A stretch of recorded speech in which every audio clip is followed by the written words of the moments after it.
Hello, everyone, and welcome to the Rolldown, the TFT esports podcast, where we talk about everything from the grassroots to the pro scene, from the couch to the crown. And today specifically is the crown episode. I have gathered 3 of the commentators for the TFT Tactician's Crown, and I'm going to let them yap and hopefully keep them under an hour. Gangly, how long do you think this is going to go? I mean, that's a dumb question, Jack. This is an open-ended forum, right? This can go as long as we possibly want it, because you think you're driving the train, but let me tell you right now, the 3 of us, we're the conductors on this ship. Conductors on this train. Train? It's fine. Well, let me introduce to you guys the rest of the people on this podcast, because you may have seen them before, but may not know some of their story. Clement is the expert when it comes to APAC, specifically on a lot of their broadcasts, and also knows a lot of the CN stuff as well. So, Clement, happy to have you. Give us a little bit of the insight into Eastern TFT.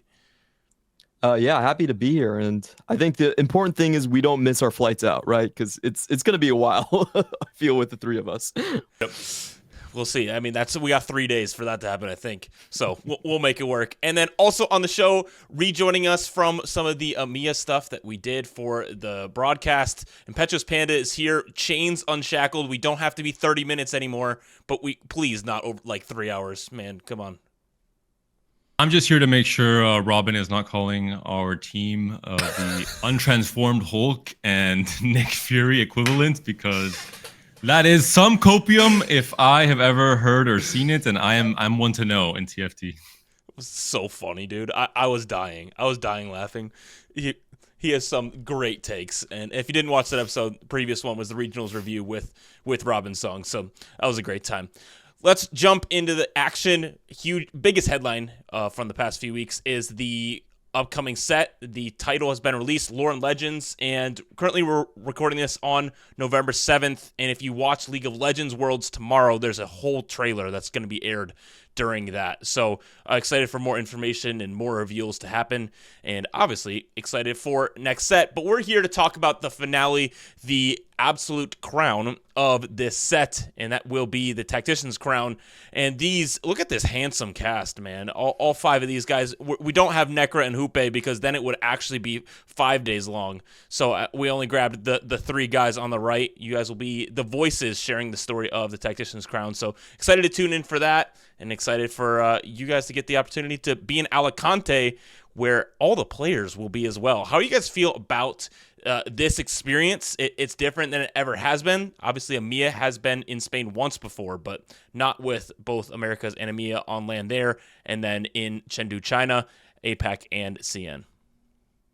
I think the saddest thing for me always is that EMEA, we have had LANs, but the broadcast team was always in Alicante, so we could never attend these LANs. So the moment there's a LAN in Madrid, in Berlin, last year in Warsaw, where I live, actually, and I couldn't even attend there, so I was kind of was losing to be on the broadcast team, essentially, if you want to meet players and be with them.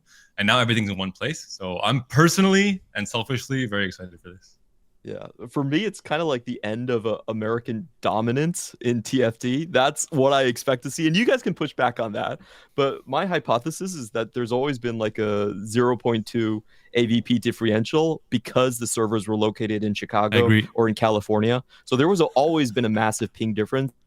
Even the players talk about this. Like, you can actually swap sides before the player can react, just because there's like 160 advantage there. So I'm really interested to see what happens when everything is equaled out. There is the small trade-off that normally Americas does have to play at a pretty rough time zone. But of course, I think APAC is the same, right? APAC's also a pretty rough time zone normally, and EMEA is like the one region that has like a pretty comfortable like playtime.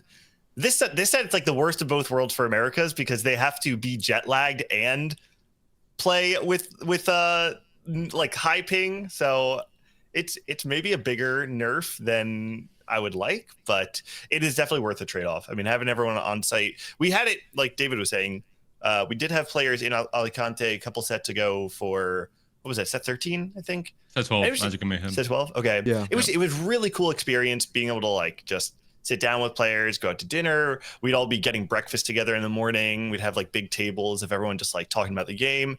It's just like a fun experience that very rarely gets to happen in TFT, especially internationally. So yeah, it's gonna be cool. And then all of this excitement leading up to the Paris Open that just happens a month later will be incredible as well. So lots of travel over to Europe for these players. But it's going to be 40 players show up to this event, and one person comes out on top. But it is an honor for all these players to be able to make it here to this highest level of play. So real quick, this is going to be the tier list episode. So if you want to know how the commentators at the Tactician's Crown feel about you as a player. Oh gosh. Uh-oh. That's not the way to frame it, Steely. It's exactly how it No. Right. This is really just the expectation of how we're seeing the field and seeing how each player will perform, and just kind of like how we have seen them grow through the competitive scene and through historical results, and also the results to set what we expect. So that's probably the better way to say it. It's not really anything personal. It's just, it's content, man. That's what we're here for. I just want to say that like these episodes are always very fiery, and people see the screenshots at the end, and they love to like go on Twitter and make their comments. It's really hard to make lists like these while like conveying the respect that you have for all the players in the field, especially without proper context. So I feel like it's worth it to just put this blanket out there that like if you're the worst player at in the Tactician's Crown, in no way does that mean that you are not a phenomenal player. And I do feel like it's important to have these kind of conversations to compare and contrast players and how they've done historically, and even this set, to set expectations, especially for viewers. But I just want to say that it's important to also recognize that we do value all these players, even outside this tournament. Like we recognize that they're all very incredible. Gangly, you know what? We're gonna have to explain in person in Alicante anyway, so we can save this part. You're right. I'm prepared to get flamed. Let's go. That's the fun of it. It is absolutely gonna be a ton of fun to do this, and again, we'll keep it to an hour, maybe, probably not. But let's talk about zoom out a little bit before we zoom in on each player and their stories. Let's look at the representatives from each of our regions, and so we're gonna start over in EMEA with the Avengers. Panda, tell us about this group of EMEA representatives and why everyone is so excited about it.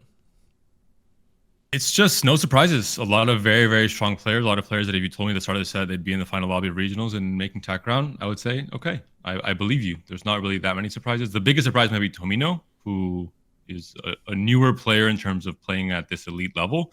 But it's back-to-back regionals now. It seems like he's kind of like Cambu Lead Lights, I would say, where he's performing very well in the last few sets. Doesn't have that much historical performance, but his level of play and the eye test, I think he's passing it right now. And maybe someone like Travis, it's his first time going to TAC round. Everyone else has made it before. But Travis has a lengthy career, and I think he's been close before. I was all in set 9. He was off by like 1 or 2 placements.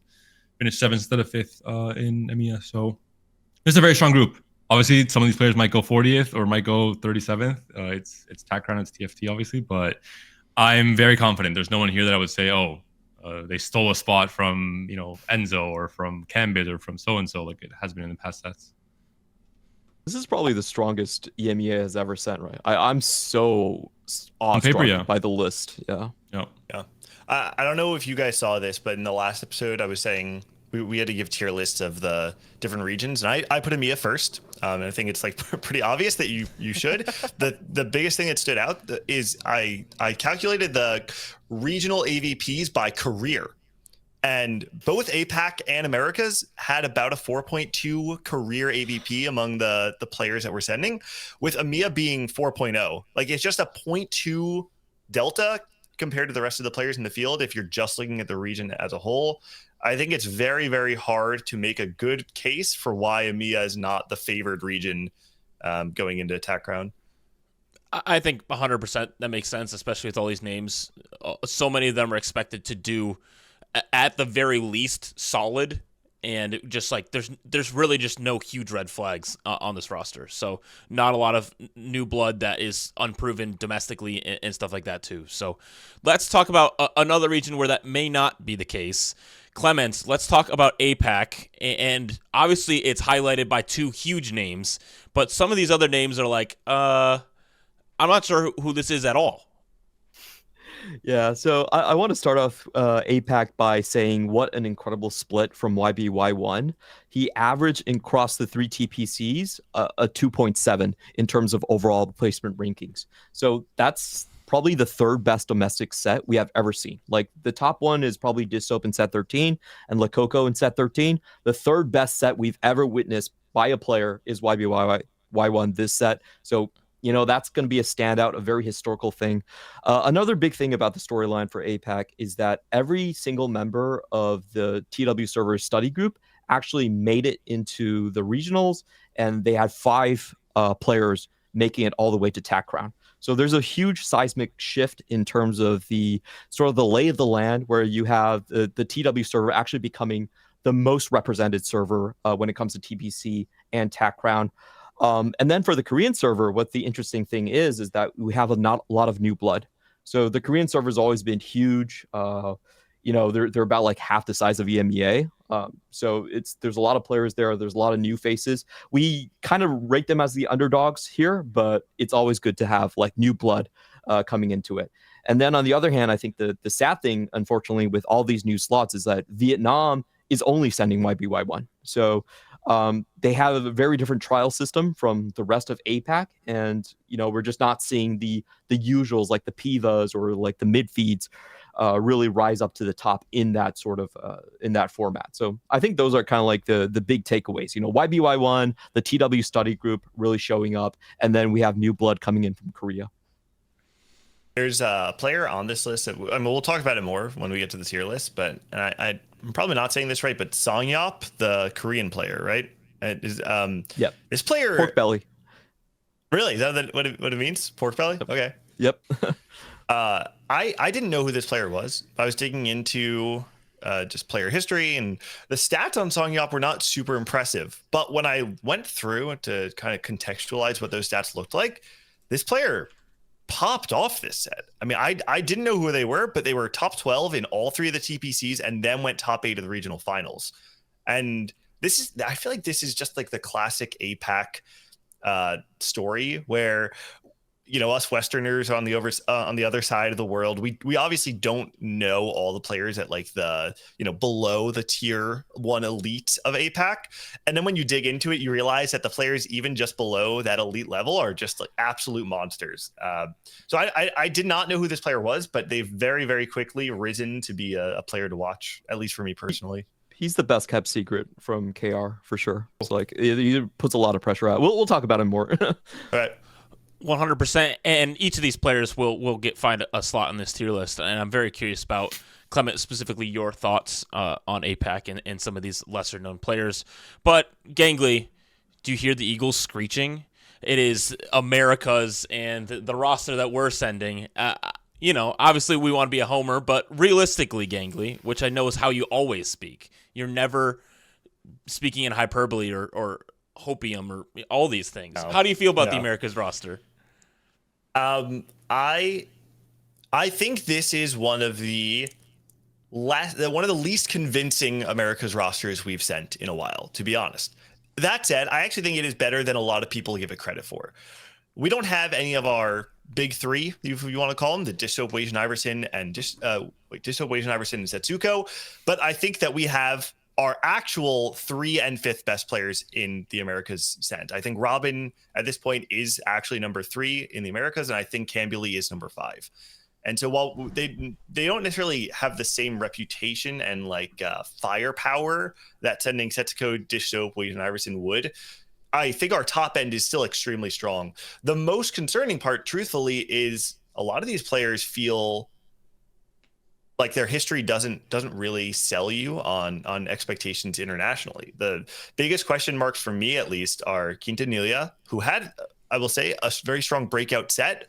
But when you look at the days of competition, when push comes to shove, Quinta went 8th in 2 different final lobbies. If you look at the performance of Reroll versus Fast 8, Quinta really was carried a bit by Cat Reroll, which oftentimes is just conditional of being offered a Cat either from Orb or on stage 1. And having those sorts of weaknesses in a a tournament like Tactician's Crown is going to be even scarier. I think we have a lot of sleeper or underdog players that people are underrating because they don't know that much about their histories. But I definitely don't think that this is the best America's roster that we've sent ever. It might be the weakest. Panda, I can see it. You have thoughts. You want to say something. I don't think the weakest. I think there were some weaker America's rosters before maybe the set format 9. change. Set 9 was pretty weak, actually. On paper, before the obviously the world slots being now different after the like pan region change. I don't think it's a bad roster necessarily. I just think it doesn't have that same. There are some surprises here. You know, at the start of the sets, some of these players I had no idea or no expectation they would be making a final lobby. I think a lot of things has changed in the pro circuit, especially in Americas. It didn't go as expected in terms of the top placements and the week 1 play-ins even as well. I guess my question for the Americas roster is which of these kind of like really new faces that people aren't going to know much about is going to be like the sleeper pick, like the pick that goes all the way, like CMB9, Shaco, Jadinsky. I'm probably not saying that correctly. JD Zelinsky. JD Zelinsky. Yeah. It's like, which one for you? If you had to pick one, which one of these like lesser known players do you think carries the most threat? It's hard because, to be honest, all of our newcomers, the thing holding them back is their volatility, right? It's their lack of consistency. And funny enough, I don't know if you would put Dehua in that category of players that isn't really proven. He did make it to the international stage last set, but I would actually say that for a lot of people, he's considered lower tier. He is probably the player I believe in the most of the lower echelon of the Americas. Wow. Okay. I'm still an MJ guy over LeBron, so I'm kind of surprised about that. We'll talk about that more.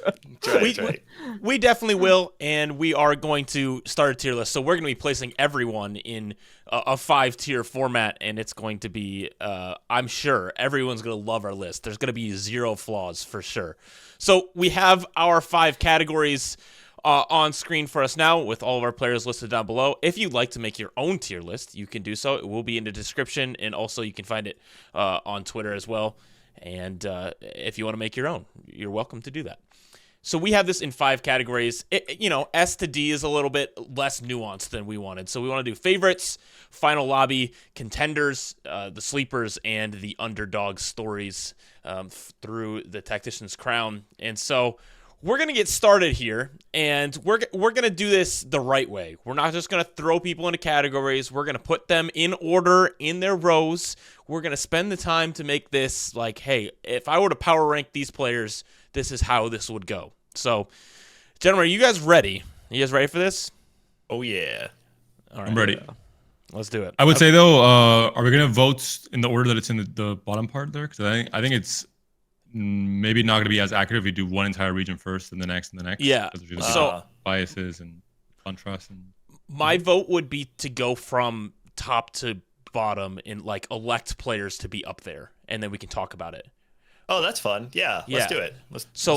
Let's put KC Double up as somebody that we would like to discuss where they should be. KC Double, I'll do it. Does anyone disagree with Double being favorite? If we're saying there are like 3 to 4 favorites in the field, I cannot think of any other play. I cannot think of 3 players that I would put over Double. Yeah, this is the most veteran player. His stats are amazing. He has a very peculiar style of gameplay where he just goes for the best composition. And if that plan doesn't work, he instantly just pivots to Star Guardians, which is why he has a ton of Jinx games going on there. I think he's very similar to Ironbog for me in terms of play style. And our study group, we love watching him play. He does so many psychological things. Like he always takes down his crystal, so you never know how much crystal he actually is stacking. And whenever you double down, he just goes to your board and stares at you menacingly, which is he does a lot of these like tournament edge things that most players just don't have the APM or the experience to do. So I think he's a heavy favorite when we're going to like LAN environment like this. He's my top pick. Yeah, for me as well. I think even just like from a historical standpoint, I think no one beats Double. I think obviously the the GOAT arguments, especially in the modern era, is very much Title and Digital because they have 2 TAC Crown wins each. But historically, looking at Double's career, for anyone that's not followed EMEA for a long time, he's never missed a regionals. He's placed top 12 every single regionals from set 6 onward when the format changed to kind of the traditional format we have now. And he's just a beast every single set. There's not a single set where he is not in contention or very, very close to making TAC Crown. It's a disappointment he does not make TAC Crown, which is a crazy expectation to have in a game like TFT on a player, but that's just the case. And out of the field that will qualify for this set, I think he is, in my mind, the clear favorite. I'd like to put up another player that did something that Double did this set and made all 3 final TPC lobbies for the final day for all of them. So KC Double did that. K3 Soju did that. And YBY1 did that. So any objections to YBY1 being up there? And Clement, why would you say that this is the case? I think YBY1's having a historical split. He finally got his first major tournament win. That's never happened before, despite how prominent he's been on the scene. So it's huge mental blockage for him just out of the way. He was able to win TPC2. And I think he has a huge edge in this set, particularly because he's an extremely fast player. Like, you will actually see him sit on his roll downs on 3-7 and wait until 4-1 while everyone else is frantically going with the Unk style. Is like, I can't finish this roll down, I have to go now. So he gets an extra gold edge. And this set particularly, I think the most important thing about his playstyle is he's the best player at playing lose streak into full win streak. He's actually a very reroll heavy player when it comes to top players. If you look at the distribution for like cost diet, most top players are much more 4 cost and 5 cost focus. YBY actually gets most of his edge from rerolls, and he's fast enough to make those Katarina swaps work. He's fast enough to get like a 1-turn reroll down on 3-5 to actually work. So it's this combination of speed. It's a combination of just being a very, very good player, and also the mental boost that he's going to have this set. I think he's on fire. I want to push back on something, not in a way to say that YBY is worse. I actually think he's really good for a slightly different reason, though, Clement, because I feel like his edge actually is a bit more on the 4 cost stuff, specifically because even though his best placements are in reroll, he's way more selective about playing reroll compared to the field. Like, his percentage of games playing reroll is actually less than the average top player. But when he does opt into reroll, he doesn't miss. And to me, it's like I'm repeating something we've said on broadcast a billion times. That's like, line selection is the one of the most fundamental keys to success in TFT.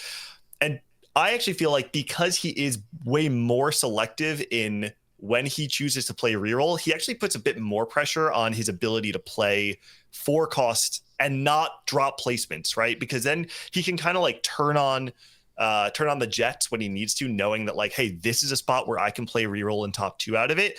And when he sees those spots, he just doesn't miss. To me, it's like, that's one of the reasons why YBY is just such a monster. Yeah, and I do want to just quickly preface this by, when I mean edge, I actually have a mathematical formula for doing edge. It's basically if you have a reroll category, it's the times you play reroll, and your AVP 4.5 minus your reroll AVP times the amount of games you have. So that way you can quickly have a single number sort of how a player does in each like specific cost category or comp category. And for me, when I'm looking at where edge comes from, I will rank players that get their most edge out of playing Fast 9. I think Fast 9 is actually a much better indicator of how good a player actually is, because it requires the most forward thinking, rather compared to a player that gets most of their edge from an AP reroll line. There's a lot of players that are like, oh, I hit double trouble twice and I'm playing Katarina, so I kind of value those players. I'm not saying they're not good, but I kind of see that as having a lot more noise in their results. It proves less. Yeah, that's fair. So I think these are clearly the top 2 heading into the Tactician's Crown, but there is many other players that should be absolutely considered for the favorites category. Do you guys have anyone else that you think should be considered for this favorites? I think we should elect players that are not favorites to get a sense of like what the top and bottom looks like, to be honest. Okay. I don't know if anyone Let's disagrees with that. Okay. Who do you have Can in I mind? elect Michael? Okay. I think Michael should be contender. I think to me, Michael is on the upper half of contender. He's an odd character because in the stats, Michael is very solid. He's not breaking any records, but obviously as the veteranship, it was I think 3 previous Tactician's crowns that he's attended, and in 2 of those he's had strong results, top half finishes, top 16, somewhere around there, which clearly that's like where we kind of put this contender category. Now Michael over the last couple sets has really struggled. He kind of went through this slump, not making it to the regional finals. Latin America in general just had very little representation in the top end, and this set Michael kind of came out guns blazing, had this beautifully cinematic and dramatic win in the Battle Academia Cup, and I think very quickly thrust his name back in the conversation as like one of the better players in TPC. That said, I do not think that just because you win the TPC, a single TPC, that you are deserved to be in like the top 8 of TAC Crown. I still actually think that Michael has something to prove to be considered one of like the favorites in this field. But I personally think contender is a pretty reasonable placement. I agree, especially considering his recent slump. I think if you ask me in set 11, set 12, for me was an easy final lobby because he was just on a crazy streak of form from set 8 Monsters Attack onwards. He was, I think, one of the strongest players in Vegas. Obviously, the final results didn't reflect that because of the format, but he had a string of like 8 first and second places in a row in Vegas to make the tail end of day 2. I think when he's on his top form, he's one of the best players in the world, and he proved that back in set 8 Monsters Attack. But he hasn't quite been there for a while, so I think I agree with you with the point, especially that he has something to prove now to cement the comeback story in terms of him coming back into the elite of TFT, especially representing the time. Especially, I think they've missed a lot in the last few sets after the merge. If you just look at this set, he should be placed higher because he has the 3rd highest pro points of any player in this list. But I think the problem is the meta doesn't favor him at all. His 3 most played compositions are all AP focused. And honestly, 4-cost AP is not back. Even in 15.8, I think this is a huge disadvantage to players like him, like Salvi, to Solo Gasong, why they're not here, and why I feel like on record he should go higher, but just based on the meta, I feel like contenders, correct? Yep. I think it's a good spot for him. I would love to see him be able to make that final lobby push and really prove that he is a perennial favorite, but I just don't think we're quite there right now after the last few sets struggling. Let's fill out some more of these. Nick, who did you have in mind for some of these other slots? Well, I think maybe we should go for a different region. Let's go Clement, is there like a sleeper or underdog from APAC that you can elect? I'm willing to put people in underdog to start this discussion off, and I think a huge thing about this TAC round, unfortunately, is that there was the mech lottery, and if you want to know one player that's definitely in on the mech lottery, it's Sea Oil. So the way he got in is he played 3 games of mech, and he went first place every single time, which would be great if mech was still playable. And unfortunately for that reason, I do have to kind of put him lower on the totem pole, and we just don't have a lot of competitive exposure outside of kind of like that great mech patch that he had. So for me, he's going to be in the underdog category. He's also very inexperienced in competitive TFT in general, right? Like I think this is a player who has one other set where we've been able to see them. I hope I'm not confusing him with another player, but I'm pretty sure that's who that is, that they only really competed in one other set of TFT and didn't have like a super crazy breakout that we were like, oh man, this is a hot commodity, a rising stock. It's the 15.7 was not a great patch to really show your player agency and ability to find an edge on the field, unfortunately. And yeah, I think underdog feels like a very fair assessment. I just want to say, to speed things up, I'm down to put all of the mech lottery winners in underdogs. So I just want to put that out there. do you have like the players at Worlds who played the most mech handy? Because that would be a pretty interesting stat to have. That would also be my second underdog, which is Maladjust, another Korean new player. He actually has the most mech games, so there you go. But the really cool thing about this player is that he went first place 4 different times on Malzahar reroll, and he did it each time on a different variation. So he played Crystal, he played Double Trouble, he played Heavyweight, and he went first place in all of them. So that's the really, really cool thing about him. But if you take away those Mal's games, then the picture kind of collapses in on itself. Again, this is a player that's going to be very similar to Seal, and we're talking about a lot of Korean players being new on the scene. He's only competed in one other set, and this is kind of his breakout set. But if we're just looking at the stats, it's very weighted towards the thing I was talking about, which is most of the edge coming from AP rerolls, spots that you can't really select into. They're just kind of given to you. So for me, for those reasons, I have to put him underdog as well. Looking at EMEA, I would actually not add anyone to the underdog category. I think everyone has a certain level of either experience, and I think experience matters a lot at TAC round, especially now in LAN environments. I think it's going to be quite different for many players who are coming for the first time.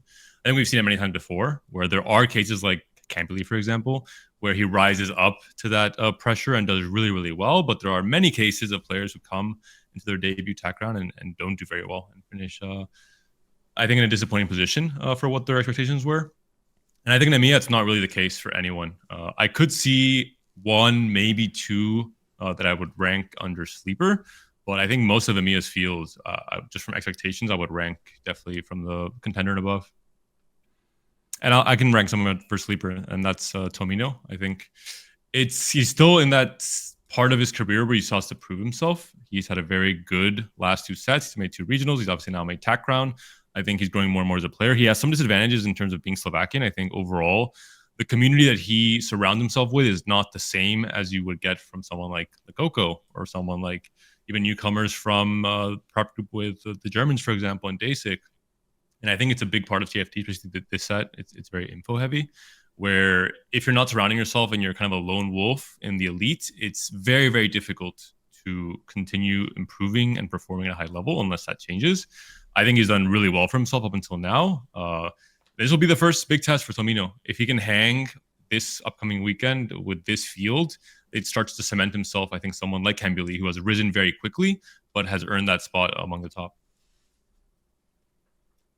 Tomino, I do just want to note, also one of only 2 players from EMEA that's never been to international competition, or to a Tactician's crown specifically. And yeah, I think that it's the first one is always very telling, because like you were saying, Panda, there are a lot of players that kind of get to the stage. I mean, we used to always talk about the thing where it's like players on average improve their placements the second time that they make it to the Tactician's crown. So to me, I think sleeper is the perfect category for Tomino. Gangly, is there any of these Americas players that you would immediately put in underdog or one of these other categories? Yeah. If we want to go underdog, man, and I think I actually might get a lot of flame for this, because depending on how you view this player, you will see them very differently. I'm going to put Quintanilla in underdog, which is pretty crazy, because Quinta was top 12 in pro points in the Americas. Quinta has made final lobby twice this set. And despite that, if you look at the stats on the whole, Quinta's performances has raised a lot of question marks. And I mean a lot of question marks. One of the things I talked about on the broadcast of regional finals, and this is kind of a hard, long-winded thing to describe, so just bear with me for a second, okay? If you look at Quintanilla's lifetime results, the thing that stands out to me is how many placements Quinta has been one of the lowest placements in any given day of competition. And what I mean by that is, even if Quinta makes it to day 3 of a cup, top 32, Quinta goes 31st, 32nd. If they make it to day 2, they go 64th. They make it to top 8, they go 8th. Time and time again, Quinta has shown that depending on the day, he's just capable of fizzling out. And yet at the same time, He consistently made it to the final day. He was one of the highest pro point earners throughout the competition. And so the big question mark to me is like, this is clearly just a form dependent player who, if they have a bad loss, maybe they're subject to tilt. Maybe they have, I don't know, certain routines in each day that like, if they just aren't in the zone, like they can't perform. I imagine that going to a new country, being on a time zone that you're not comfortable with, there's a lot of factors that will affect the way you play. And if you're already subject to things going wrong and kind of tilting your day, I'm just not confident that Quinta is going to have a great time at TAC Crown. Yeah, I just want to add to this player because I thought it was really interesting. He has 2 stats that stand out. He has the highest reroll percentage out of all of the non-desktop, non-mobile players, basically. That's not usually a good sign when we're looking at the overall field of TPC players. Usually the elite TPC players actually are much more selective on the reroll lines. And the second thing is he has the lowest top 4 rate, 42%. So, you know, a couple of red flags coming out that he really lives or dies by whether he finds those reroll spots. I was going to mention this because watching Americas not super closely, but, you know, watching most games on during the pro circuit or what I could catch before going to sleep, I only have a recollection of seeing Tanya playing 3-cost reroll the entire set. Like literally almost every game that I would watch, it would go to his board and there he is again playing Smolder reroll or Malzahar or Katarina in some cases with 2-cost reroll. But this is the only recollection I have of him as a player, and how I categorized him coming into the end of the set was that he would be playing a lot of reroll. I mean, he was the Katarina merchant on day 1 and 2 of the regional finals, and then didn't really play it in the finals, and that was why he didn't have maybe as great of placements, because he wasn't on that comfort comp. Let's do a big chunk of players here, and this is how I want to handle this section. Is we have a lot of, some of the players are moved towards the more unknown underdogs, but we have so many of these players that are right in the middle. So let's put up players. We're gonna throw up. We're just gonna name up names that could go in this final lobby category that either should be in the conversation to move up to favorites or move down to contender. Let's just throw up a bunch of final lobby people that we would say would be up there. So Panda, give me a few. You can put up Jungler. You can put up Lekoko. And I would say Gobo as well. That's my 3. If we're going to do batches of 3. Let's do it. Clement?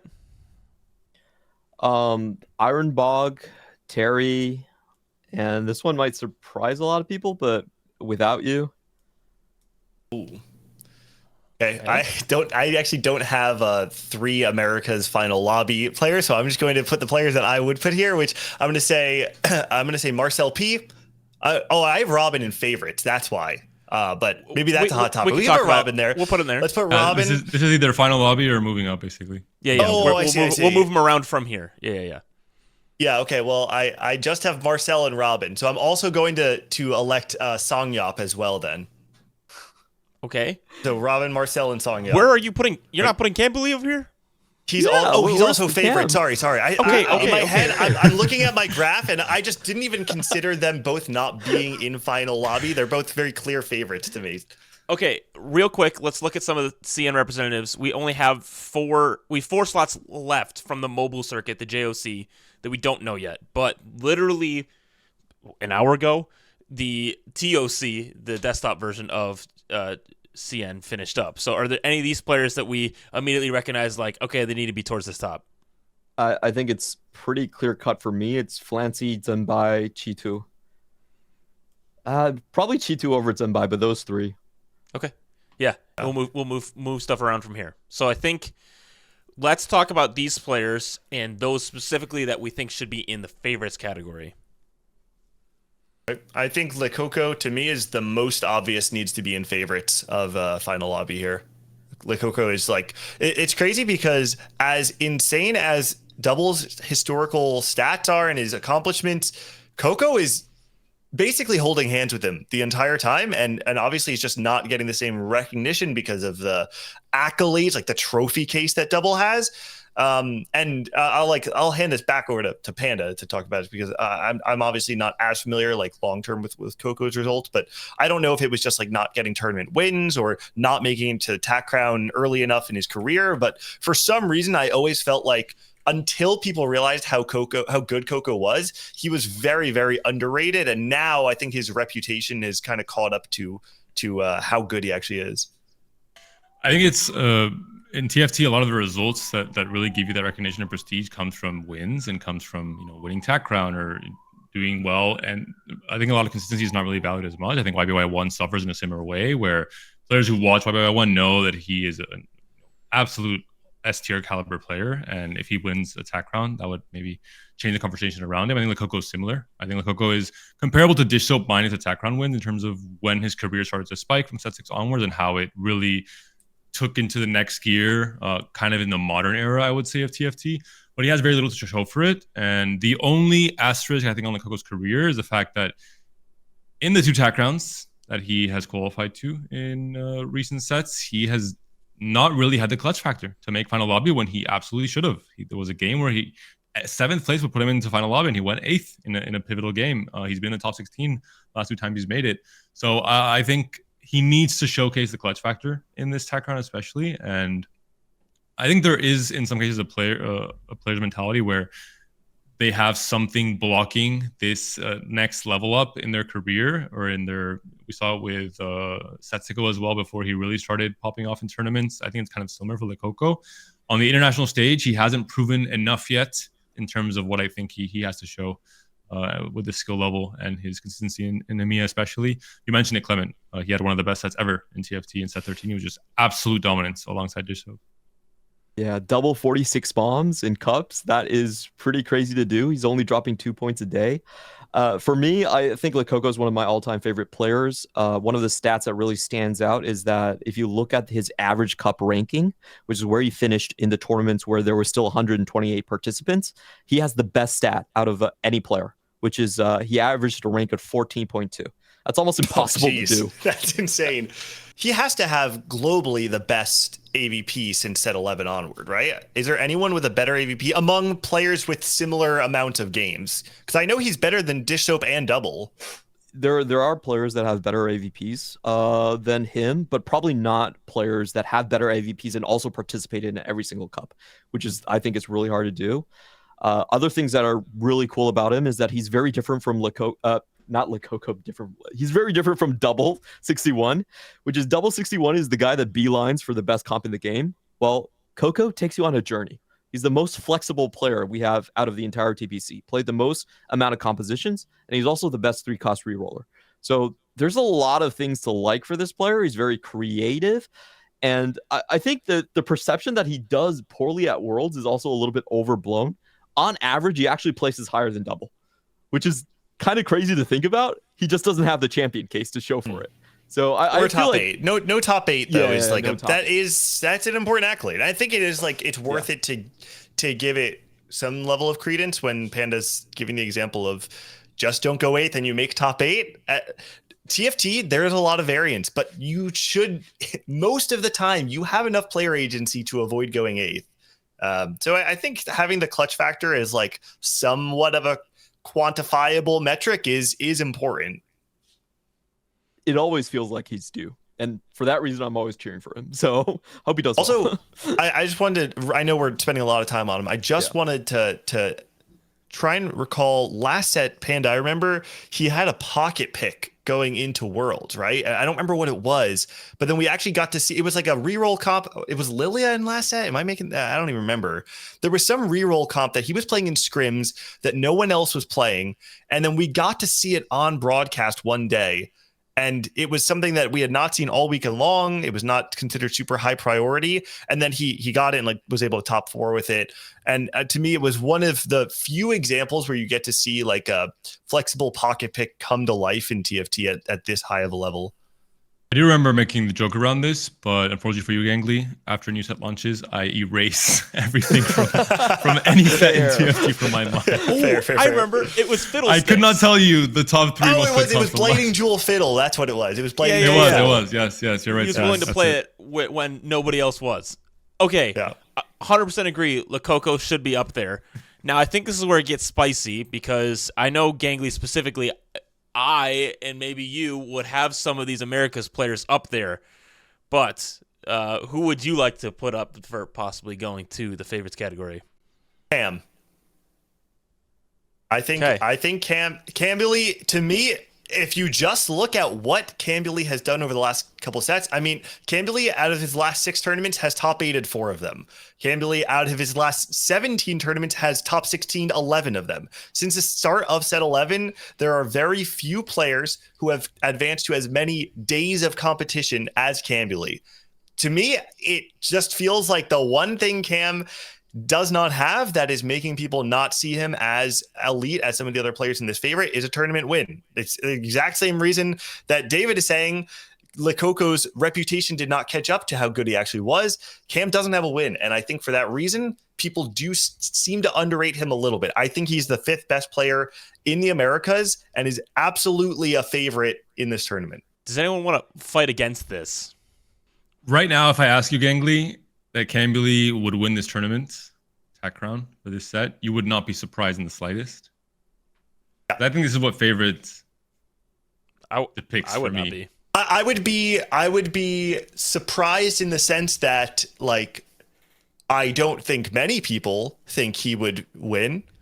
But if you're asking me, like, do I think he's good enough to win? There's not a single doubt in my mind that Cambilly is 100% capable of winning Tactician's crown. Okay. Yeah. My only doubt with Cambilly in terms of his stats, like he does really well in terms of ranking. He actually outrank his Robin song on average per tournament by 22 slots.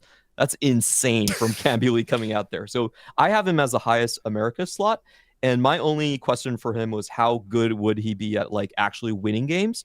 But I think the last weekend really proved that. He had 4 wins in the last weekend. So in that small amount of games, he's usually a very low first place player, but he was able to break that. And for that reason, I actually have him as the top seed. So Cam fam, let's go. Are there any of these CN players that we look at and we say these should be favorites? I'm not the most familiar with all these players. Obviously, Flancy has been to this stage and had obviously some success before, but I don't know about recent form as much. I would say I would say between Flancy and Zembai they have a lot of stuff going for them. Zembai, obviously the previous TOC winner, was very close this time as well. Had some great spots, but someone else found the ash before him, so that's why he isn't standing as the back-to-back champion. He was very close today, even going back-to-back. I think Zembai is like really steady, really hardworking. He's part of the TW CN study group as well, and so is Flancy. So both of these players in the same study group. Flancy for me he's known as probably the most stat aware CN player. If you remember his first break on the Tactician's crown, it was in set 8 when we started to have big data, and he was the first adopter there. So he is kind of like the closest in terms of understanding and like meta read to a lot of like the cutting edge stuff that I think honestly Americas does have the lead there, and he's kind of like the closest in that category. So for me, these 2 players are really good. Chi2 probably has the highest highs as a player out of these 3. If it's just down to one single tournament, Chi2 is also a runner-up to a Tactician's crown, and he also obviously won today. So all the 3 of them are all very, very good. But if I was forced to pick, I would actually take them by a little bit ahead of Flancy and then probably Chi2 third. Yeah. Okay. Do you think any of these need moved down to contender rather than? Cause it sounds like what you're saying is none of them are favorites, but you expect them to perform well. Yeah. So for favorites, I only actually have 4 people. So I don't have that many people in favorites. Even Cambilly for me, I only have him in final lobby. My other favorite player is actually Ironbog. So those are the only 4 I have as favorites. And I think final lobby is still a very strong placement for these players. I actually also think we might need to skew downward. As much as I'm saying, like, to me, Cambilly is a favorite, and I wouldn't be surprised in the slightest. Even looking at it, like, there are other players that are going to be in very similar levels of like expectation that we just obviously cannot put them all in favorites. Even like when we start talking about Robin songs, I think it's going to start. You have to make this decision of like Cam versus Robin, and one of them obviously. Yeah. I think Hamily's a great player. I expect final lobby, but I don't see him right away as a favorite to me. I wouldn't come into tournament and say, okay, these are the players who, if they win, I would not be surprised in the slightest. I think Hamily had a very good tac round run last set. He's performed at an incredible level in recent history in the last 3 sets. Does he have the longevity and the historical, evidence backing him as a player who is a favorite to win tac round before we even enter the field, before we even see the performance on day 1? I don't think so. But final lobby, I definitely agree with that. I think he's one of the best players in Americas right now. The hard part about TFT in general is because of the variance of the game, it actually is very easy to have 8 players that you could say, oh yeah, it wouldn't surprise me in the slightest if they won, right? But we can't, for the sake of what we're doing here, we can't have 8 people in favorites. 100% agree. I feel confident with these 4. I would definitely take Ironbog over Cambuli just because of, they know how to win tournaments. Ironbog specifically had won 2 previous APAC regionals and won. Did he win 2 this set? No, YBY won 2 TPCs this set. It was Ironbog. Ironbog won the first one and the third one. Yeah, winning that many tournaments alone, and especially 2 this set at the highest of caliber, means that you're a favorite 100% in my book. But let's work on this final lobby section and move people down to contender, because I do think there's a few people that may not fit in this category as far as the final lobby favorites. I think one of those people might be Marcel P. I respect him a lot as a player, but I think he has not proven enough historically, despite being one of the fastest improving players, in my opinion, in all of TFT. And I like him a lot as a competitor in his story, but I think he hasn't proven enough in a field like this one. I think this will be, for a player like Domino, a similar case, the first real test of how they are able to fare in an international competition at the end of the set, where there's so much at stake. I actually agree. I don't really have any pushback. I think Marcel's incredible, but I think this is going to be a great test for Marcel to see exactly where he stands up internationally.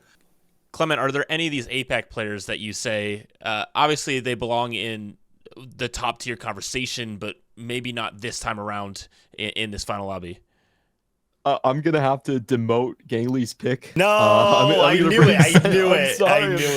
Wait, Gangley's the one that ruined the entire final lobby. He just promoted everyone without any basis. We're just here correcting his mistakes. I had to pick the Americas players. That's not fair. Wait, holy...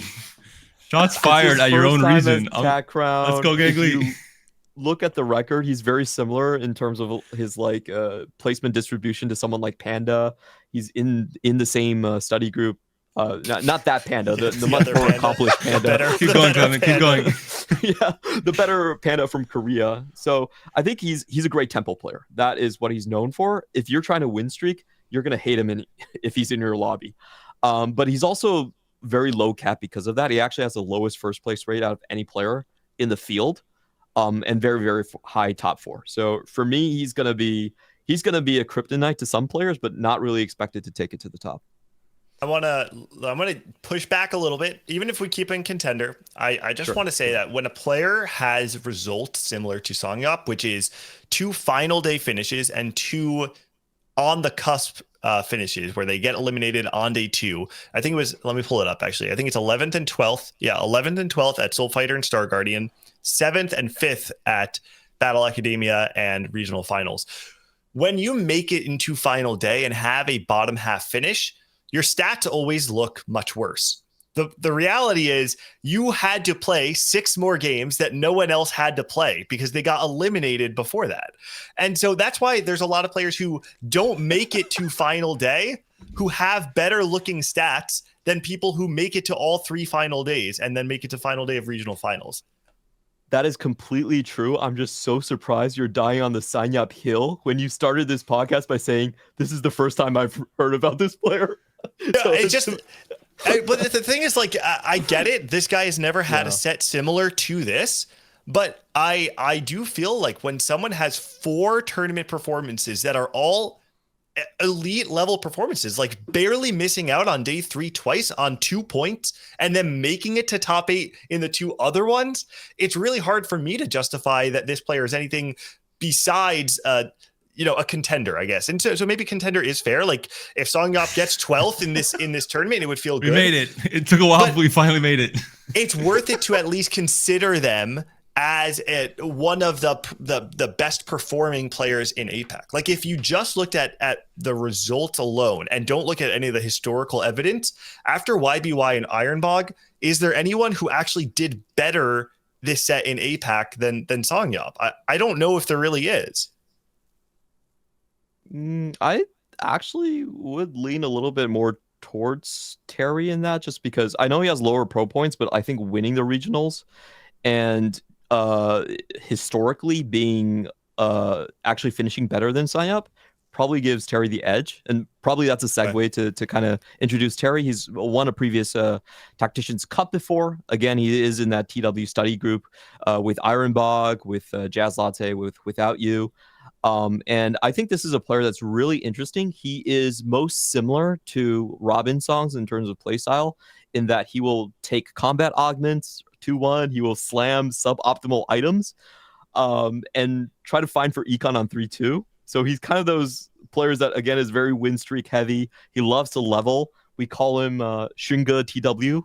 He's like the most likely player to double pump and go level 5 on 2-2 and just ruin a lot of game plans for you. But what makes him really, really special is after securing that top 4, he still has close to a 20% historic first place rate. So he's a player that can do kind of both things, where he's like playing for the tempo HP preservation line early on, but still able to outcap later on. So that's what makes him special. That's why he's won 2 tournaments out of like the APAC field right there. And that's why I think, even though this is his first time at TAC Crown, I think he's risen to the level where I do see him having a chance at cracking final lobby. I'd like to demote Gobister. Okay, so I'll let you demote someone from EMEA, but it's not Gobo. I'd like to demote a wet jungler, actually. I think he has made it back to tier 1. He's had a very good set, but he's been competing in tier 2 this set. He has not been the most consistent in cups. He made it to regionals through ladder snapshot, and he has not been consistent at all last set, which is why he missed tier 1 in the first place and was having to get invited to play in this set's tier 1 and didn't get that in the end. I think Wet Jungler has had a slump similar to Michael's, for example. I think they were both at a very, very high point in their career. Wet Jungler, I think, a little bit higher, but they had a similar 2 to 3 set slump. Not sure the reasons exactly for Jungler, but he hasn't been the same player that he was during his rise to the elite from set 8 to set 11. And I think this is his chance to prove and kind of set expectations for next set's tier 1 for the pro circuit, with it coming back in. But I think you can't really be considered a final lobby player from your performance if you've missed tier 1 this set and you weren't even doing well in the TAC Cups that were played with the tier 2. I'm just sad for Wet Jungler. They nerfed Lee Sin. That's my biggest worry for him, because he pretty much Lee Sin kicked his way all the way to TAC Round. That was his most played carry. His Juggernauts was legendary. I'm actually pretty high on him just because I rate Fast 9 win rate pretty high in my calculus. But I think the Lee Sin thing is probably okay. We can bump down a little bit. I like the comparison between him and Michael, specifically with their performance for the last few sets. And so happy with keeping them there. I think I'm pretty happy with the way that the top of this tier list looks, with 4 in favorites and 8 in that final lobby category right now. Obviously, there's only 8 people that can make it to final lobby. But I think for some of these players, it would be a very big disappointment if they were not to do that, especially if you're in the favorites category. So let's do this. I'm going to move everyone besides the JOC players that are unnamed into sleeper, and then we're going to do the same thing up and down. Sound good? Okay. That's a lot of players. It's a lot of players. There's a lot of players left, and They might not fit. We're almost at an hour, man. We're doing it. We can do an hour and a half, hour 15, right? We got Hour time. 2 hours. I think also there's more to say about the top players, right? Yeah, less to say and go in depth on. That's true. I mean, there's still a lot I want to say about these final lobby players, but it sounds like our host is moving us along and cutting For good short. reason. Well, actually, there's one I really want to know more about Gobo and Without You real quick. Can both of you guys tell us why they belong specifically in final lobby and would surprise us that they're there? Yes, absolutely. Let's start with Gobo and why I think he should be in Contenders. No, all Sure. right. Actually, let me actually just say real quick. Gobo, phenomenal set. When you're looking at an individual set, funny enough, one of the best metrics you can actually use to judge somebody's set is how many games they played. Because what that shows you, it's an indication of how many days of competition they advanced through. And Clement disagrees. Sounds like it's Okay, tournament games, you mean? Tournament games, yes. Tournament Okay. games, yes. Specify. Gobo has advanced through more days of tournament than he has advanced through more days of tournament than anybody apart from Double 61, and actually, I think he even has more than YBY. And That's so because YBY auto went to finals because YBY only played 10 games twice. And he was like, no, bye-bye. I'm okay, good. actually, So that's why I was that's kind true. of like Actually, making cutting the top actually does change that. So maybe still, it's still a pretty good indication of how many days they advanced through. Phenomenal set. The only asterisk I have about Gobo is prior Worlds performances have not been anywhere near the standard, the regular season play that Gobo has shown. 2 prior Tactician's crowns, both bottom half finishes. One I think was it dead last or very close to dead last, if not actually last place. And again, game of variant, anything can happen. But normally, I would say you have enough variance to prevent that sort of stat from taking place. And so I am only concerned not about Gobo's ability-wise, absolutely final lobby. I'm concerned about his ability to play on the international stage like himself. His AVP has improved though every attack round, right? So I mean, going by that metric, there's a high right. and he's had a really good set. I mean, EWC I think is a big part for the players that qualified EWC and the performance they had there, and then also just he finished second in one of the Pro Circuit Cups, the Soul Fighter with America, where Marcel won. I think that was a very close race at the end, and I think Gobo is one of the most creative players in EMEA. Alongside Jedu, so they both rose up as this like new wave of French talent. And maybe you're right in terms of him not performing at the highest level that is expected of him in TACRON, but I think this set is different from what I've seen from his play. I think he's really leveled up as a player to that elite level. I have 2 quick points on him. First off, if you want to play Duelist, this is the player to look for. He actually plays Udyr Ashe off meta, and if you look at where his edge comes from, it is all from Duelist. He plays the Kaisa, the Viego, the Gather Plank. So he's a very interesting player. I think what holds him back and why I have Bensek over Gobo is if he doesn't get the Ashe and he transitions to playing Star Guardians, he actually went 8th place every single time on Star Guardians in the last week. So that for me is a pretty big flag when it's the most played comp. So that's why I'm demoting him. This is also going, I think, the EMEA meta, especially top players in EMEA. There's a lot of very, where their default comp is Star Guardian. I think a lot of the lobby complexion, that could be part of it when he's transitioning late. And maybe that would be slightly different in the attack round field compared to just the EMEA regionals, for example. Okay, I view this contender slot as almost the entire EMEA field, it feels like to me. So, Panda, which of these EMEA players should stay in sleeper and shouldn't be considered to move up to contender? I think the only argument is for Dasik. And this is a player who's made a final lobby already at Attack Crown, who's had a very, very lengthy career. But I do think Dasik, depending on his read, he's a very, in some cases, stubborn player around how he views the game. And I think he analyzes the game very differently. And that's changed a lot in recent sets because of his working with the German players, for example, and branching out from his own kind of personal views about balance and what comps are good and how to play the game in a more general sense. But I do still think there are some patches where Dasik is the beast, like the end of the set, and some patches where he has a very wrong meta read and just does not perform to expectations at all. He's very volatile in that sense, which we saw at the start of this set. He's one of the players that really disappointed in the pro circuit overall, and thankfully he came back in a big way from play-ins all the way now into TAC round.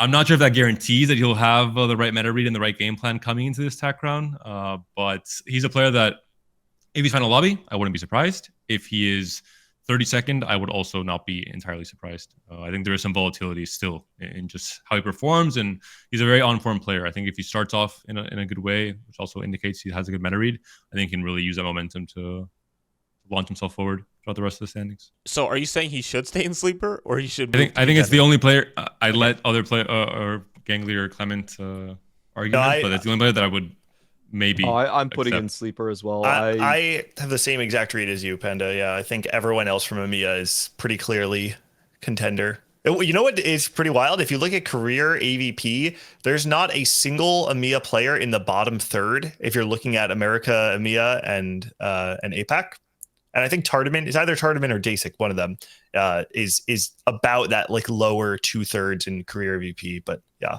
I don't think anyone else is a sleeper here. And I think Tardament has. I think he has the clutch factor. I think in really, really key moments, he has no nerves, and I think when it's asked of him, he plays at a very, very high level. All his tack round appearances have been very, very good. Two top 16s the 2 times he's made it. Did really well at Vegas. Was kind of famous for his on-cam reactions to everything that was happening, but had a very good run there as well. I think he's a player who just has the clutch factor, absolutely, within the French group. And for Travis, I normally would not put him into contender, especially not on his debut. He can be considered an emotional player, but he is one of, if not the best Fast 9 player in EMEA this sets, and maybe even globally. I think he just has a very, very good read on both Varus Fast 9 in the first cup that he won, and in this set, or in this last regionals event, just all the different Fast 9s that are available right now. Clement, let's look at APAC here, because we have 5 of them currently centered in the sleeper category. Which of these should move up to contender and which need to stay here? I'm actually gonna do an up for Jazz Latte. If you're just looking at the last week, he has one of the highest first place rate. Very streaky player. Again, he has that study group advantage where there's like 7 players on this list in the same study group. So I think the knowledge level is going to be there. And this is his 3rd trip there. He didn't do that well in his first 2 trips, but I think he's matured a lot. And I think with the knowledge base that the study group is giving him, he doesn't have that factor where he kind of goes 8th place on unfamiliar lines, and he's a very good tempo player. So I think he's actually in a very good place to be in that contender. A player that I would actually drop down to underdog would actually be Yatsuhashi. This is the player that is from Zeta Division, and he's actually the only player that didn't win a TPC and didn't make a regional finals. So, in terms of overall performance, I would have to rank him lower. And the reason is because APAC does have more seeds. So you don't have to play the finals. You can still make it to TAC round. However, I think the reason that a lot of people are still going to be kind of afraid of him is, that Summertimer and title is going to be sitting right next to him during the game. So it's going to be kind of hard to overcome, like, psychologically for some people. He's also just one of the more experienced players in international competition too, right? He's made it to TAC Crown previously, has a top 8 placement back. It was the old days. He was a bit more of an OG placement. I think it was set 4. But Yatsuhashi, to me, he's like a household name in APAC. It makes me a little sad to see him here as an underdog. But I'm so better you than me, I suppose. I wouldn't go household. I think household's a bit of a stretch. Zeta Division is definitely household, though. for us old heads, we remember Yatsuhashi in the top 8. We remember. So let's, Gangly, which of these players from the Americas needs moved up? Okay, ready? I actually think Americas is the easiest one, because I would move Dehua up to contender, and I would probably keep everybody else in sleeper. I think Clement is reacting. For podcast listeners, Clement very clearly does not agree with this decision. Are you sure? I'm not sure it's that clear. Let me give my pitch on Dehua, okay? Okay. Dehua broke out last set as this very clear, narrow player. Wants to play Lost Streak, wants to cap out high, plays what some might call a dishonest form of TFT. One of the best Lost Streakers that we had last set. His entire study group was designed around optimizing Lost Streak TFT. And this set, Dehua struggled for a decent amount of it. Not performing overly well in TPC, but regional finals came along, and Dehua showcased an entirely different play style that we have not seen him play at the highest level of in TFT before, which was playing more for top 4, the least volatile he's been all set, or honestly in his entire career.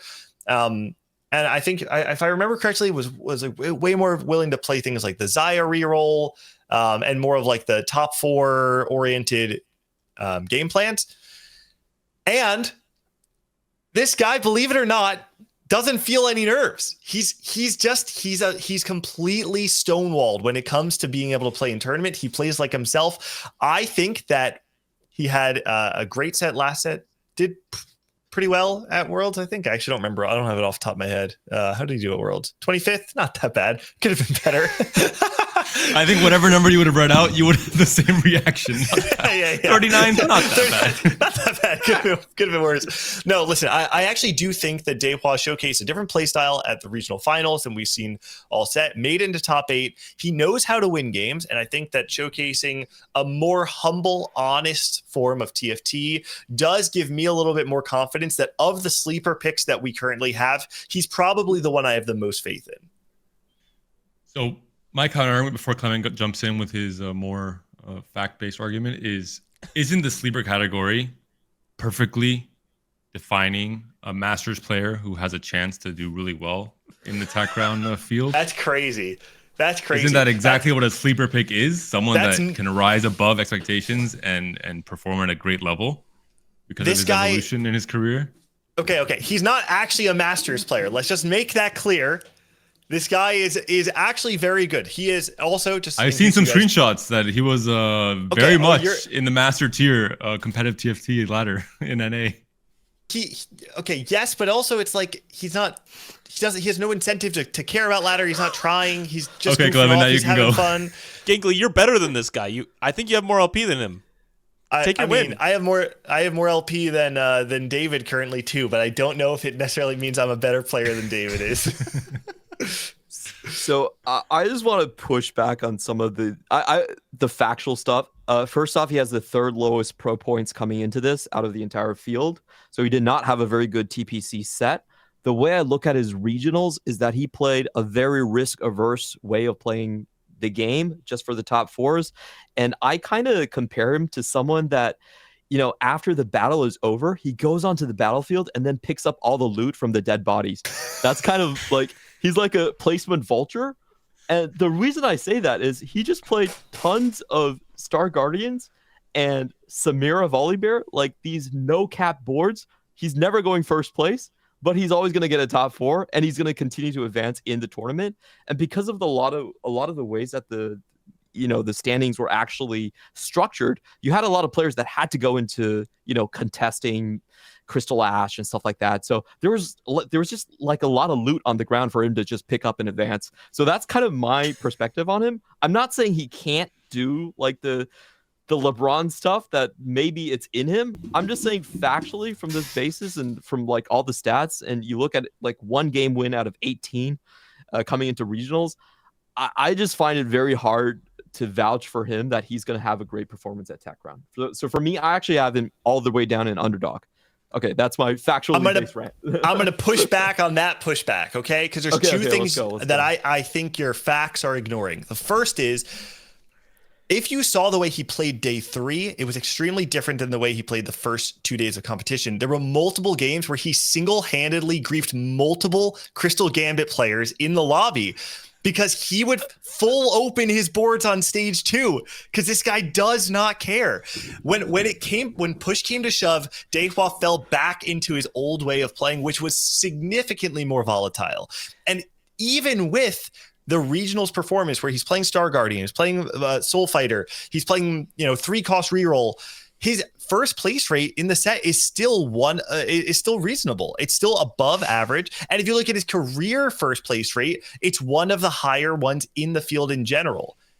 I don't think that him having a different approach to regional finals means that he lost the ability to play high cap TFT. I saw it as an expansion of him saying, I've already proven that I can win games in tournament in the highest caliber of TFT. What I need to do right now is not win games, it's to make it to the final lobby. To me, it just felt like the correct way to play the tournament. Like if these guys on the battlefield are all dead, you might as well take their loot. Because then he made it to the 1v1 and he's got all the armor that he picked up off the dead bodies. I think he belongs to the top of sleeper. You have seen a lot more of him. I sounds like sleeper is a perfect pick. Thank you, guys. Number two on the set 14 tri-state PR. So I do have to maybe showcase a little bit of potential bias I might have here. Gangly, and I am the biggest fan of Dohua as well. I think he's just brings some absolutely needed commentary to the scene and entertainment. And I think he's absolutely your sleeper pick as somebody that could just surprise everyone because he's evolved as a player and now can play those different styles. And I do believe he is probably one of the sleepers that I would have the most confidence in to, if they pop off, to do something about it. So I'm going to leave him there. If we're keeping him here, Jack, can I throw it to you? Is there a different Americas player you would put in contenders? There is. And I actually believe it's CMB9. The Brazilian player who, over the last 2 patches, has had some incredible success and has absolutely topped a lot of the days and won the Americas Regional Finals, showing that he has some checkmate prowess as well. You don't like that, Gangly. I don't know why. I don't. I have a very hard time when a player has a long stretch of not performing and then has 1 or 2 patches where they're dominating. I have a very hard time having full faith in them. CMB made it to Worlds in Set 9 and then basically went on like a 2-year bender of bad performances. And he made it in through play-ins, barely got into week 2, and then week 2 comes along and he popped off. But what that's really showing is that he popped off on 15.7B. I don't know if that's enough evidence for me to really favor him. Or even to like put him in the same category as the players that we have in contenders. It's hard for me to really be sold on it. I don't know if you guys have opinions on any of these America's players that could go up there, but I actually don't know if there's that many more that could. No, I actually think most of them are going to be sleepers. Like I think they obviously, like CMB could go on a run. Like you don't have the run that you have at regional finals without being capable of doing it again. That's what this list is. It's all about like expectations. What have you shown in the past to let us make a guess, a prediction on where you're going to end up? Like, of course he could do it, but I don't think he's shown enough to give us the confidence to expect it again. I have JD Zielinski higher. I don't know about you guys, but I don't know this player like as in depth as you've seen him through his career. But if I'm just looking through the stats, very good Fast 9 edge, which I value quite highly. He's if you look at the stats alone, he's the best Fast 9 player, like maybe outside of Travis. So I value that a lot with the Crystal Ash lines. And if you look at his overall career stats, they're also very, very good as well. He's a sub-4 AVP player in the Americas, and he's always averaging at least a day 2. Over 9. He did take 2 sets off, though. That's the only thing. That is an asterisk. Like when you have half the sample size as everybody else, the more games you play, on average, the closer you get to 4.5. So it's a little hard. I have him higher than CMB9, though, personally. Okay. I have this player almost like in the bottom tier of Final Lobby, but maybe that's me throwing like putting too much weight in stats. Yeah. If you look at set 11 onward, I think it makes sense that you would put him there. If you look at if you're there since like his uprising, which was like I think end of set 6, early set 7, somewhere around there, I don't know if he gives you as much confidence. But to be honest, it was like a different game then too. So like maybe it is more fair to really just measure him by what he's shown since set 11. And if that's the case, I think you could make the argument for him being in contender pretty easily. Okay. He's been dominating tier 2 for a while. Like this was not his first time at the regional finals. It was his 5th, I believe. Right, Nick? 5th, 4th? I don't know offhand. It's a lot of them. It's a good amount of them to be someone that we consider a veteran at that stage, and did quite well over the past few weekends, and said in one of the interviews we did with him that he's saving his luck. So I do think he could be in contender, but I don't think he's there yet. I think I wouldn't be surprised if he does well and has a consistent performance, but he's somebody that I'm personally biased toward as somebody who's number 1 on the Midwest power rankings, which don't exist. But anyway, I'm a huge fan of his, but I wouldn't necessarily move him up to contender. I was going to say, from watching Americas since that 6, really, maybe not as in depth, obviously, as someone who's casting Americas, but watching, most of the games from different cups and regionals. He seems like the player that was most due to break into the spotlight a bit more in terms of he has been consistent for a very long time. I think he was deserving of either making a TAC crown or doing really, really well at regional finals and maybe placing top 3, for example, or really starting to enter the conversation of not the S tier elite, but at the very least the A tier in Americas. So I'm happy he's made it. I can't say how well he will do this weekend, but even I think just making it this far is a big step in his career in terms of legitimizing what he can do in TFT in the region. So I'm looking forward to what he can do, but I would say like top a sleeper would be a good placement for JD. Maybe with more this set bias, like you're mentioning, Clement, with stats, maybe he could be higher up. But we've seen it so many times. You do really well, but your first TAC round is a different beast when it comes to nerves, when it comes to performing, when it comes to adjusting to lobby tempo, for example.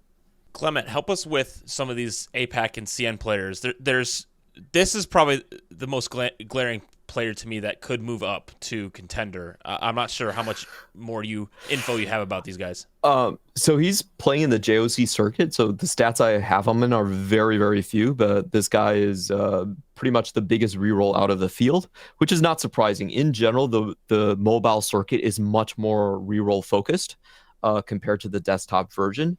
I will say that he's actually one of the players that did compete in TOC prior. So usually that gives him a little bit of an edge.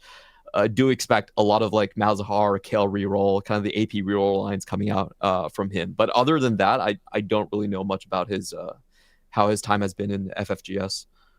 I have to imagine that this set, more than any other set we've ever had, JOC players are going to be at a significant disadvantage because of, I imagine that Fast 9 on mobile is just not existent, or at least just like a fraction of what it is in TOC, right? Like there's just, how are you Fast 9ing and doing an 80 gold roll down and fruiting twice and do your Crystal Gambit cash out? I just want to let you know this, but most players that play on mobile actually still play on the computer. So they play on an emulator on the PC.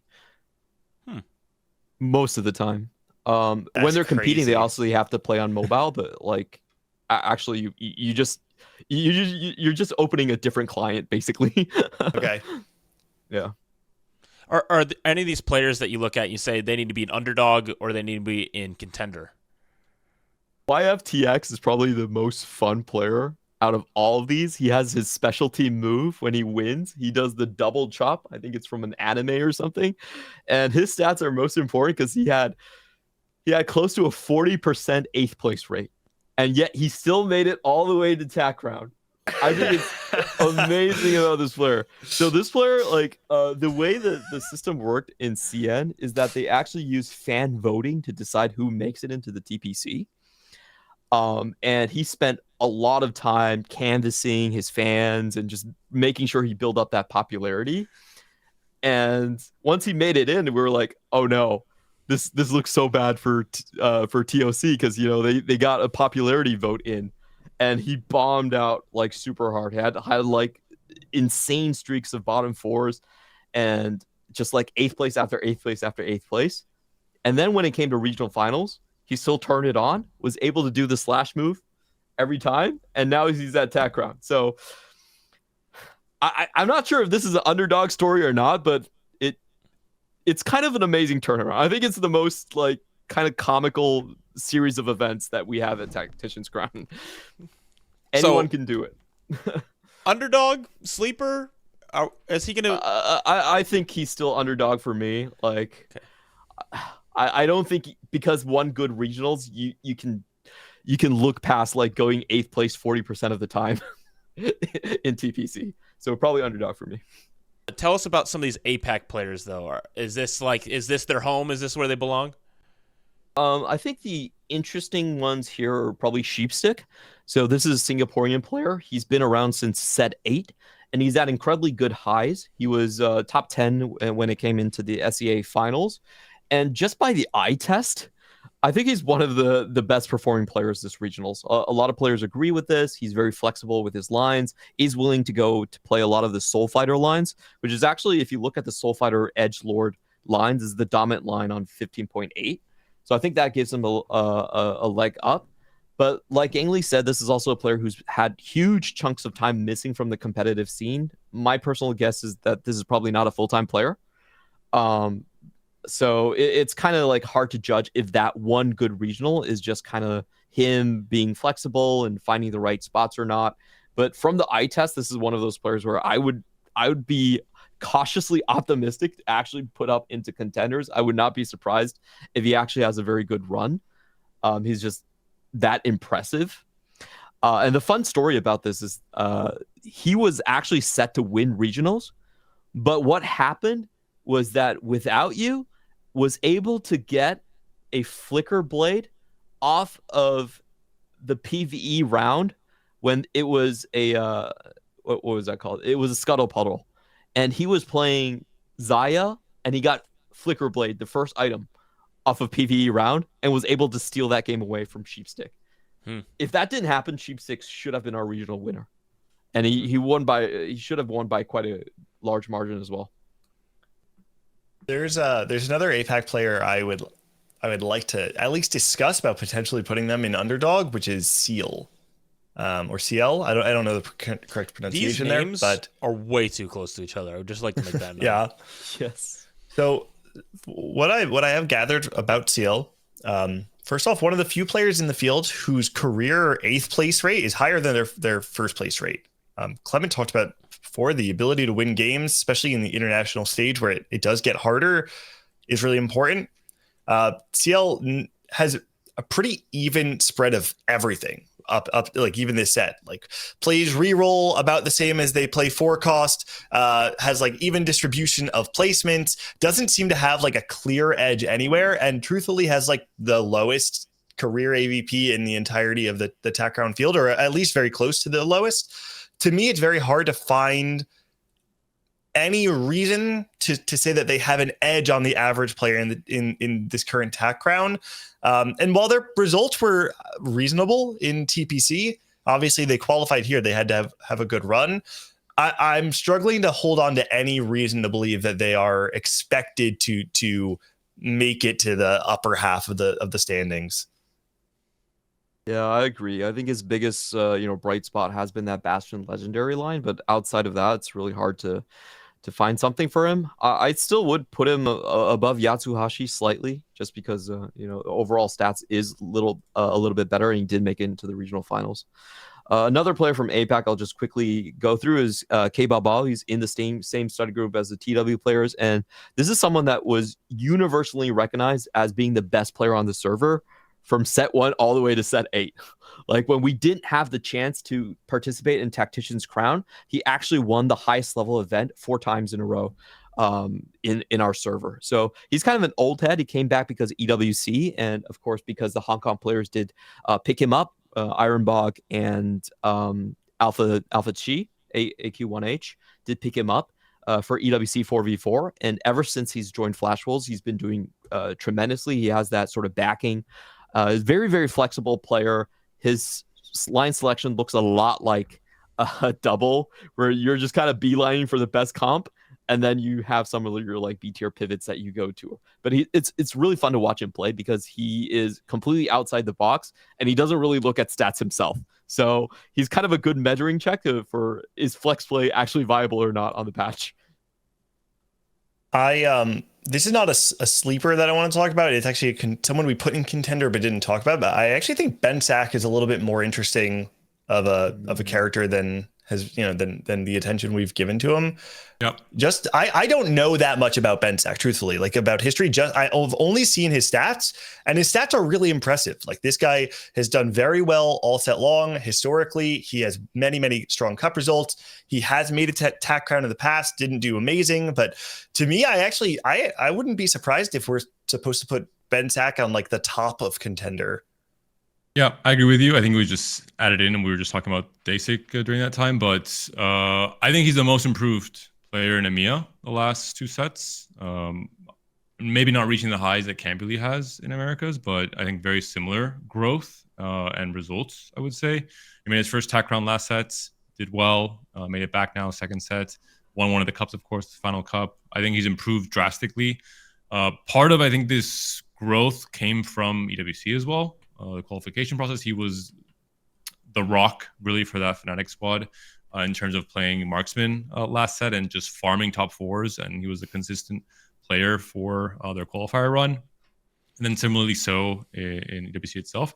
But I think he has showcased not just playing for top fours, but in this set playing much more for first place and for reaching really high cap boards. I think he's the best improved player in EMEA personally. I think he's expected to finish for me around top 8 to top 16, but I think final lobby would not be surprising. All right. Yeah, I feel like it's really hard to differentiate the Fnatic French players. Like, you have Gobo and you have Bensac, so Gobo's Aegis. Oh, Gobo's Aegis. Oh, sorry. Yeah. I feel pretty good about the players in the tiers at this point of like, hey, this is kind of the story we expect for each of these players, but I do think that they need some rearranging within it. Before we do this, let's like finalize some of these tiers. Let's look at favorites first. Is there anyone you'd move in front of other players in favorites? I think. I'm actually surprised no one has any thoughts on it. I feel like I would personally rate this quite differently. I would probably do. You're saying within the tier, right? Rearranging the four. These four. Yeah, I mean, I feel like I would actually maybe just. I would think I would put Coco first. To be honest. Wow. Yeah, I think I'm actually just going to put Coco first, and then I would probably put YBY double Ironbog. I think you're So wrong. it's really just swapping Coco and double. I don't know if it sounds like no one else agrees with me. I think it's literally illegal for me to move double out of the first place position from what I've seen from him my entire career as a caster in EMEA. Is there any reason to move YBY above double? I mean, he on average his tac crown performances are better, right? But obviously double has way more of them too, so it is hard to compare. But double YBY's been to 3 tac crowns, right? And he's gone third, ninth in the 3 that he's gone to. Yeah, like I don't know. I could definitely see an argument for it. I don't know if I'm ready to put YBY as like the favorite for tac crown though.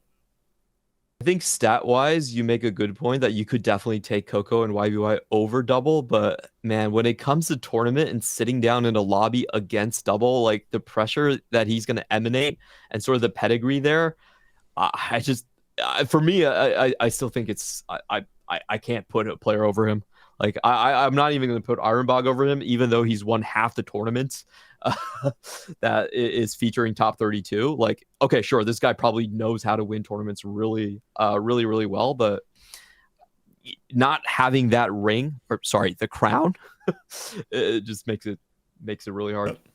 I won't die on that hill at all. Okay, so we're good with it, yeah? Sound good? Yeah, I'm good. Okay, Yep. let's move down to the bottom. Let's get Underdog finished up, because these are the categories with the least amount of players too, so it's the easiest for us to give a check mark to. How do we feel about the current rankings of this? Do we think some of these players need to move? I need Dahua here, but otherwise I'm good. Not giving you that one. Yep. I feel good about it. I know, Clement, this is more of the APAC players, so Clement has no faith in his region, by the way. I guess. He just downgrades everybody. I'm the only honest one. No, but to be fair, EMEA always sends the same guys. Yeah, I'm good with this. I think there's some argument that you could move Seal and Yatsuhashi up a little bit. There's argument for that, but I'm good with them being underdog as well. So yeah. All right. And you're talking about order as well, Jack. Wait, so who would you have as the last spot here, Clement? You would actually put Soul? I would have moved. I'm gonna butcher his name. Quintanilla. Quintanilla. Sorry. Quintanilla. I don't. Everyone tells me. Quintanilla. It's Quintanilla. Yeah. I probably would have moved Quintanilla behind Yatsuhashi and YFTX, but otherwise, I think it's a very minor thing. I'm fine with that. Okay. I feel good with it too. We'll lock in Underdog. All right, now let's go back to the top. Let's look at Final Lobby.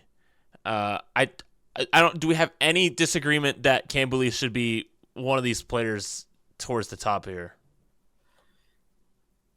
Toward the top, I don't think there's any disagreement. The only thing I would say is I think Robin is always hard to rank. Historically, Robin is way better than Camberley, just in terms, like, even since set 11, Robin has better results than Camberley in terms of AVP and top 4 rate. But Camberley has more days of tournament advanced, and obviously that plays an impact on your AVP on the whole as well. I do think that, I said it before, Robin is number 3 since set 11, and Cam is 5. This set, Robin also is first, has the best AVP and the best top 4 rate in the Americas, period.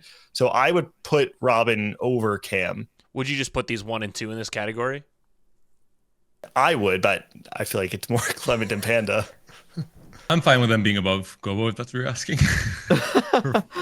We don't have anyone in favorites, you know. We have no favorites. You got to give us 5, 6. I want to demote Terry to like the second bottom of the list because this is his first tack round. I think it's a little bit too high, just off 2. And Without You should be on the bottom of this final lobby list as well. I would actually take.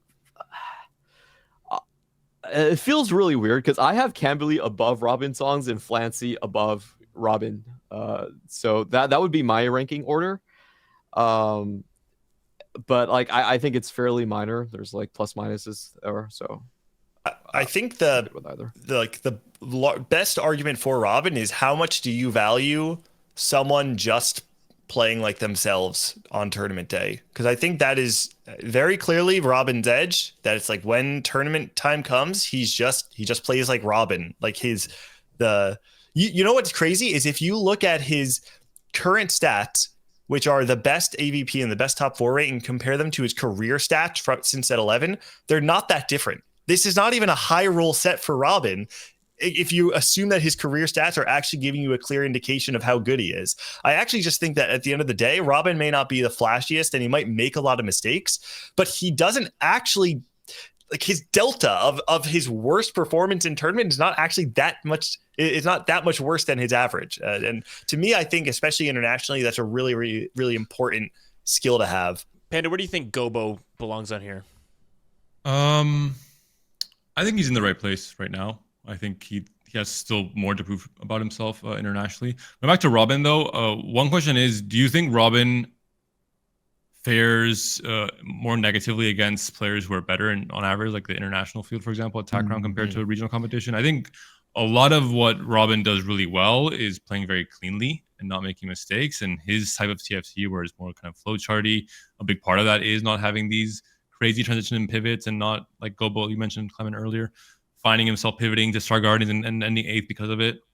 And I think that does a lot for you in terms of playing consistently when you are just better than the rest of the field on average, and you're very, very good at this, at being consistent. But what is more is required of you in the international field to find an edge and just overperform compared to the other players. I think that's where Robin doesn't really match the favorites, for example, in that category. So I'm asking you, Gangly, do you think this is a problem for Robin in attack rounds, for example? I think it's a very fair concern to have.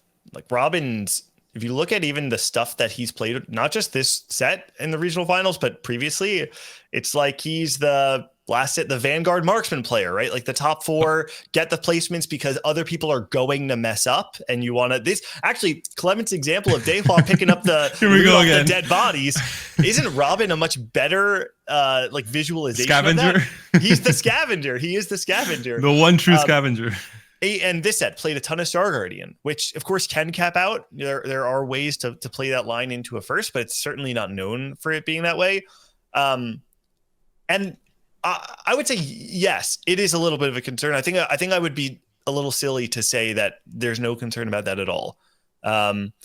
What I will say is that we've spent a lot of time talking about players' first time at TAC Crown and their ability to perform under the lights. And this is going to be the first time that players are playing Worlds on LAN, or at least for the Americas and EMEA, or at least for the Americas, I guess. The EMEA has done it before, but for most of these players, still going to be the first time.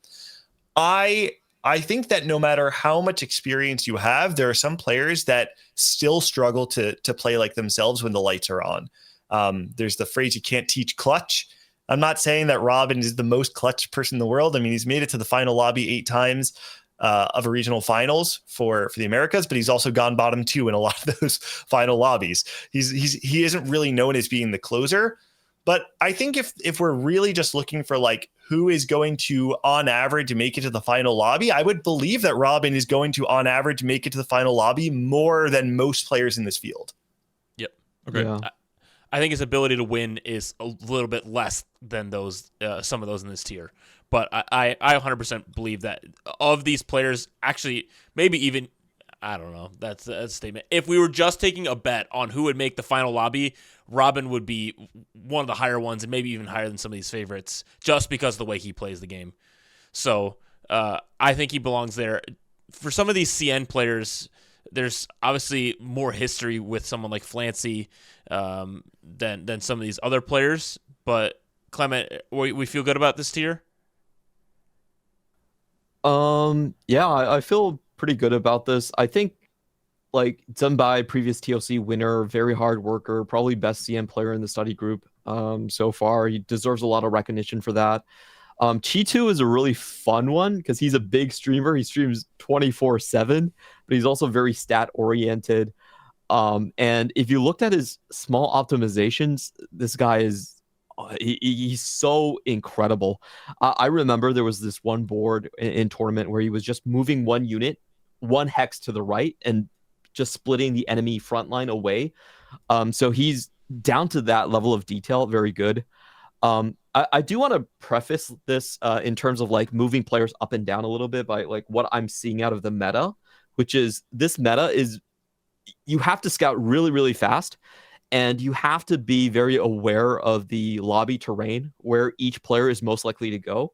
Because what we're seeing is 3 to 4 players every single lobby is building Shojin's Infinity Edge. And you have to pivot on 4-1 either towards Samira, either towards Bastion Legendaries and Seraphine, either towards Star Guardians.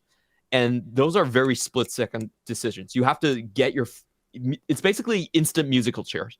And whoever lands poorly in that very high-tempo environment just goes 8th very, very quickly. So you have to...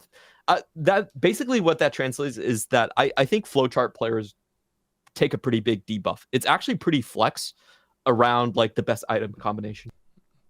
I'm tracking with that. I feel good to say that this row is done. I think we should move on to Contender, and I think this one has maybe some moving around that needs to happen. Panda, go ahead. I choose ready. you. I would move Bensack up or towards the left. I would drop Jungler towards the middle, maybe behind Travis. I would drop Marcel also, personally speaking, but maybe Gangly has other things to say. And I would move Tartman a little bit up as well. I mean, you can't just top 16 2-tack rounds in the 2 times you made it and not get a little bit more respect, even though you had a poor start of Pro Circuit. I'm pretty happy with this. It's like, this is hard where I see Marcel here and my gut reaction is like, oh man, Marcel's too low. And then you look at like who you have to put him over. Like this is a really hard tier to place anyone, because it does feel like Marcel being in the middle of this tier might feel like you're saying that he is not that good. And then you look at what would that placement be? This is like 8, 14, 18th, 19th place. Like I think Marcel in 19th sounds like a pretty reasonable finish. I could see the argument that if we're saying Wet Jungler is not in form or hasn't really shown the same level of dominance that he did a couple sets ago, and Marcel has been on an upward trajectory since entering the space, that you could put Marcel over him. But then you look at Wet Jungler's international experience and it's hard. I'm actually pretty happy with this, and I like the addition of Bensack being the top of Contender. I could see Songyop going up as well, though, for just having the listen. Maybe he's like just a 1-set wonder, right? Like that can happen, but it only takes one incredible set for you to do well. Like Malala before set 10 was certainly not one of the favorites going into international competition. And then, we saw what happened there. I'm not trying to compare Songyop 1-to-1 with what Malala did in set 10, but it is evidence that like you don't need to be a historically elite player to do well internationally. So I could see Songyop maybe going above Tartamin. I don't know if anyone else is willing to do that. I think Tartamin for me is just you come in this tournament, he has the lowest pro points out of the field, so pretty much the worst set outside of the regional. I think you could have good reason to put him lower as well, but the tack round thing it's so hard to overlook that.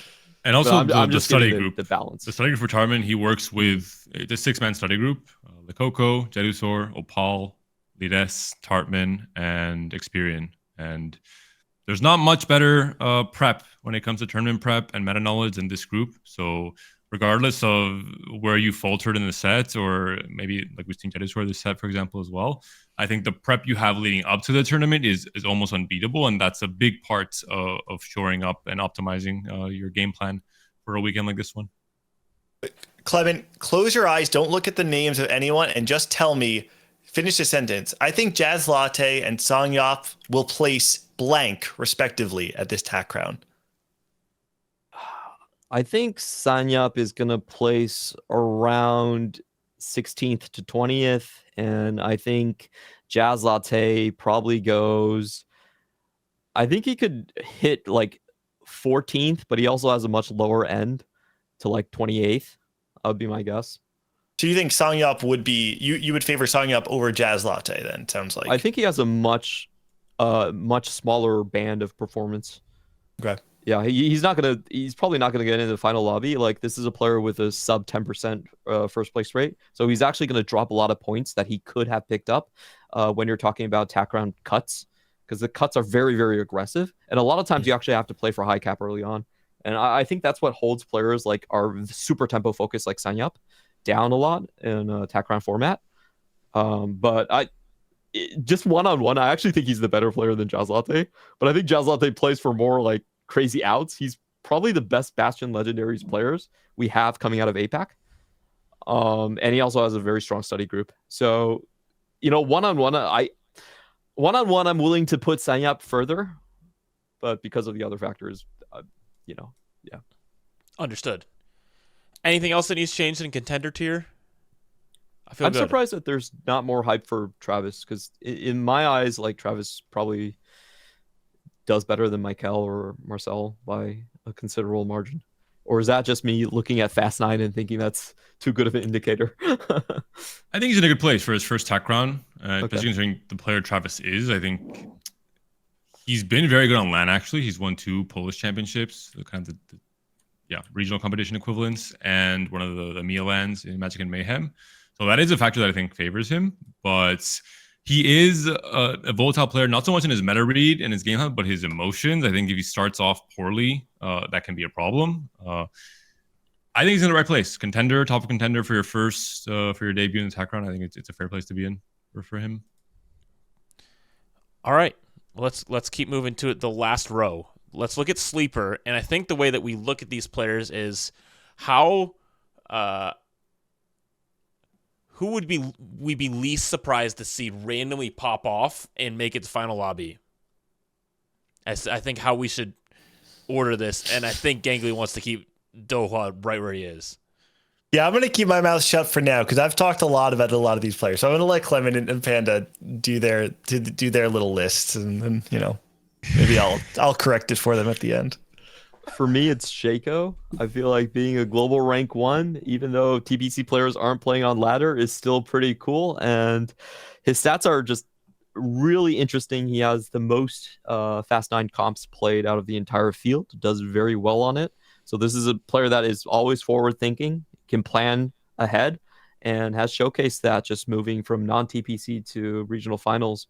That's a huge leap for him. I'm very interested in these players that where we haven't seen him before that much suddenly do well. I think those are good trajectories to track. So I'd be least surprised if this is the player that makes the finals. I feel like if you're gonna just to push back on Shaco, I feel like if you're gonna have that line of reasoning, wouldn't you rather CMB, who had a kind of similar. Like he didn't come out of nowhere, but he kind of came out of like a quiet season and then popped off one patch, was point leader on days 1 and 2, and then won. And he did have fewer points than Shaco in day 3, but did have better performances across all 3 days. Yeah, that's where my like fast 9 meter kind of comes in, and my my questioning of mech players also comes in. It's like if I see a lot of edge coming from mech, it's like I kind of put an asterisk to it. The days of mech were actually worse days of competition for him because he barely scraped by in week 1 when it was the mech patch, CMB. And then on week 2, when mech was nerfed, is when he was points leader on days 1 and 2, and then was second in overall in points, but 1 checkmate on day 3. Yeah, so just for context, CNB, his greatest edge is on mech vertical. He played 5 games with a 2.4 AVP. So if I'm looking at just like, because I don't know the context, I don't watch the games that much. I'm just going by stats. So that's why I have more of a question mark on him compared to Shaco. Just explaining my reasoning. I do think that's the thing that saved him in week 1 was he being definitely got bailed. Yeah, but then week 2, I think he proved enough, and it wasn't mech week 2, obviously, to then make it and win the thing. So I would feel weird putting Shaco above CMB, who won the regional finals and just won checkmate. Fair. So, yeah. For me, it's Dasik. I think it's obviously a little bit maybe biased, and I'm only talking about EMEA players and trying to move them up, but I think it's a clear case. Dasik has been top 6 before in TAC round, and he was a mech player. Maybe not the heaviest mech player, but he was his best performing comp was mech in week 1. But week 2, he was one of the most flexible players. He played no Ash, basically. He played a lot of different comps, and he won games with Crew, with Kale. I think he had a very good spot to play the comps he was playing. He played Karma Sorks twice, I think it was. And his worst performing comp was his most played comp, and it was Katarina Reroll. He played 3 different times and had like a 6-point-something AVP. So if you remove that, his stats look even better. I think when his meta really is good, he can be definitely a final lobby player. I'm not sure what we're going to see this upcoming weekend, but he'd be the least surprising to finally be in the top 8 for me. I like 4th on this list, personally, for Dasik. Obviously, Sheepstick's someone you talked about earlier, being someone who was like very close to winning the APAC regionals. Where would you put him among this field?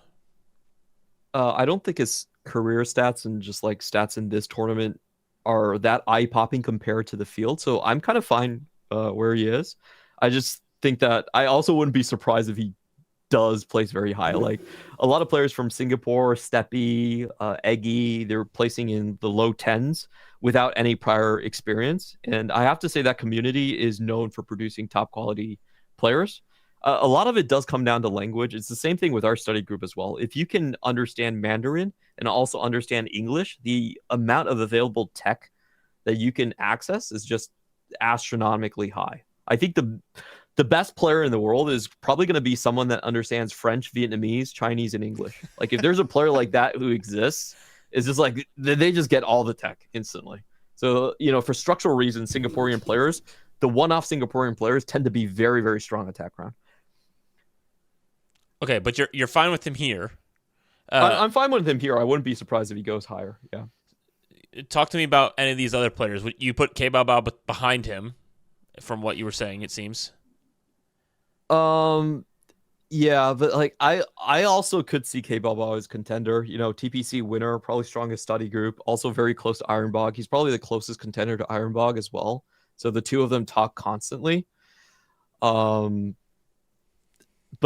I also feel like he's a player that's kind of returning back into the scene, and in terms of like optimizations, he's a lot lower on the totem pole. One of the fun stories about him is that he actually won a game in TPC2 playing Executioner Lee Sin and 5 Duelist Ashe.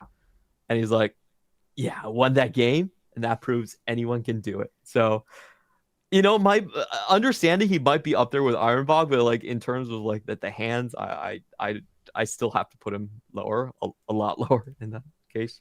So I'm fine with him here. Like I'm okay with him not being a contender.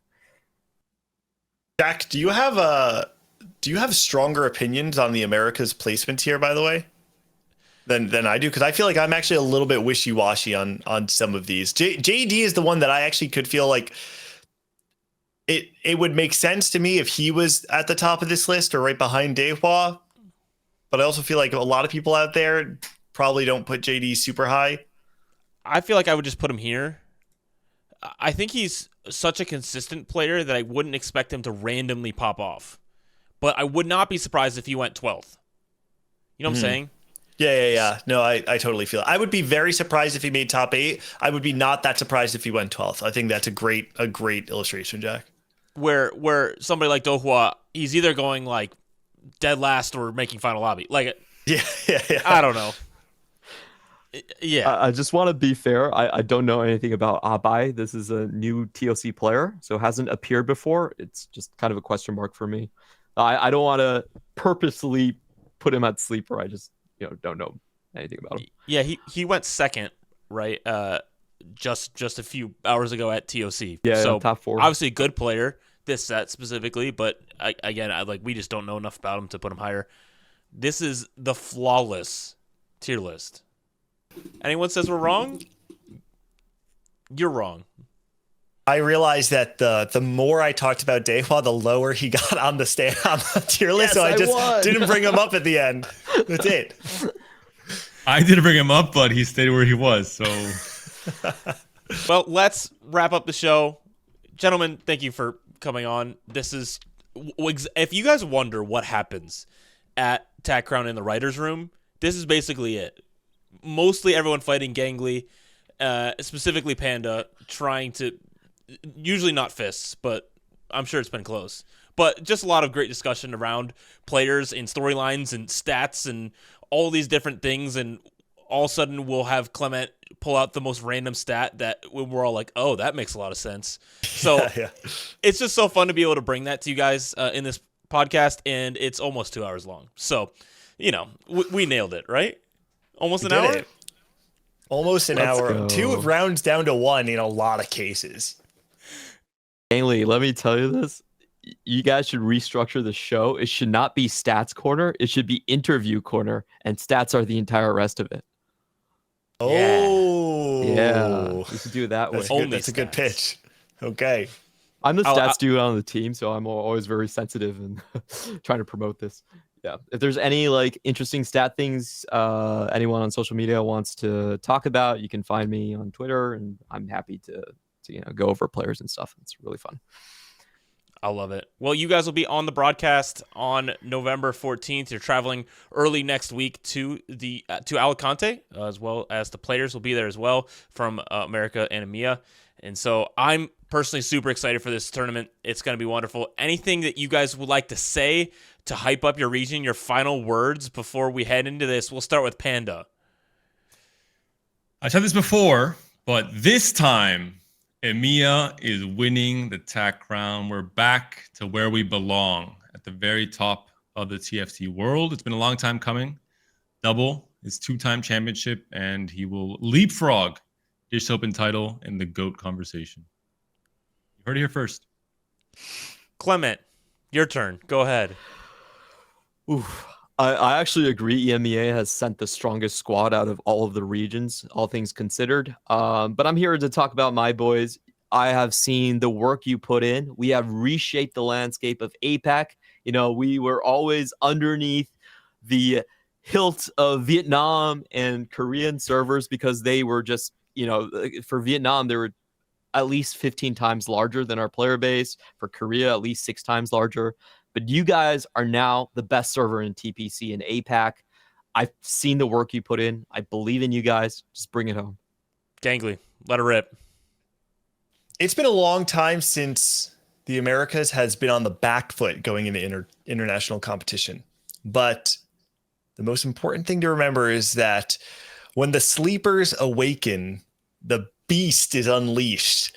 I think that the players at the top of the Americas are significantly better than people are giving them credit for. And the players that are at the bottom, the sleepers that we have clearly shown in the very least this set, but for some of them, even in sets past, that when they're playing at their best, they're not only players who can contend with domestic competition, but are clearly in a high enough form to be able to take international waters as well. So it may feel a bit uncomfortable for a lot of America's fans going into to next week, but I just want to tell you, I would not be surprised if we ended up with 3 America's players back in the top 8.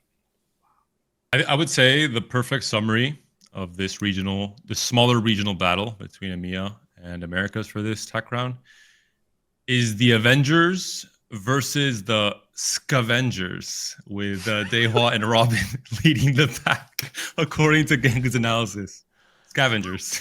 No, it's in case you missed I see. You do look very confused. That one went right over European my head. jokes, man. European I actually humor. got that. 2 letters I added don't onto get a it. word, and you guys don't get it. There's maybe some don't bigger get it. problems. I got it. American education, buddy.